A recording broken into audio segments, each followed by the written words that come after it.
Hi అండి. మా apartment కిందకి ఆకుకూరలైన వస్తే వెళ్ళి ఇంకా గోంగూర అయితే తీసుకొచ్చానమాట. 10 రూపీస్ అయితే తీసుకున్నారు. యాక్చువల్లీ పప్పుకి హాఫ్ ఎక్కువైపోద్ది. ఇంకా నేనైతే ఒక కట్టే తీసుకున్నాను. ఇంకా సరిపోదేమో అనుకుంటే అసలు హాఫే వేసాను. ఇంకో హాఫ్ అయితే గోంగూర ఫ్రిడ్జ్లో అయితే పెట్టాను. అసలు అది కూడా ఎక్కువైందనమాట. ఇంక మా చైత్ర నాకు చాలా హెల్ప్ చేస్తుందండి. గోంగూర అయితే ఒలుస్తుంది. ఇంకా మొత్తం ఒలిచేసాక హాఫ్ ఫ్రిడ్జ్లో పెట్టేసాను అని చెప్పాను కదా. ఇంకా ఒక బౌల్ అయితే పప్పు తీసుకుని ఇంక వాష్ చేసేస్తున్నాను, ఫ్రై చేసేసి. దాన్ని వేపితేనే కొంచెం బాగుంటుంది పప్పు. సో ఇక్కడ ఏంటంటే టమోటాస్ అని అన్నీ కట్ చేస్తుంటే మా చైత్ర పిలుస్తుంది అమ్మ అని గట్ట. ఇంకా బొమ్మలు అయితే పెట్టా తనకి, ఇంకా డిస్టర్బ్ చేయకుండా ఉంటుందని. అవి ఇవి గేమ్స్ అయితే ఆడుకుంటుంది. తనైతే చాలా యాక్టివ్గా ఉంటుందండి. తన యాక్టివ్నెస్ని కూడా మీతో షేర్ చేసుకుంటాను ప్రతి వీడియోలో.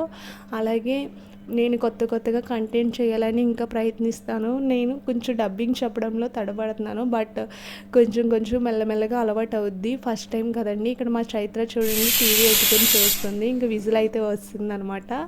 ఇంక లాస్ట్లో ఇంకా విజిల్ వచ్చిన తర్వాత మ్యాక్సిమం 4 విజిల్స్ అయితే వేయించాలి. పప్పు కదండి, కొంచెం మెత్తగా ఉడికితేనే మనకి కడుపు నొప్పి అలా రాకుండా ఉంటుంది. సో రోజుకో వెరైటీ వంటకం అయితే చేసి చూపిస్తాను. మన ఛానల్ మాత్రం మీరు సబ్స్క్రైబ్ చేసుకోవడం మర్చిపోకండి. అలాగే నన్ను సపోర్ట్ చేస్తారని మనస్ఫూర్తిగా కోరుకుంటున్నాను. అలాగే ప్రతిదీ షేర్ చేసుకోవడం అయితే జరుగుతుంది. ఈ వీడియో ఇంతే. సబ్స్క్రైబ్.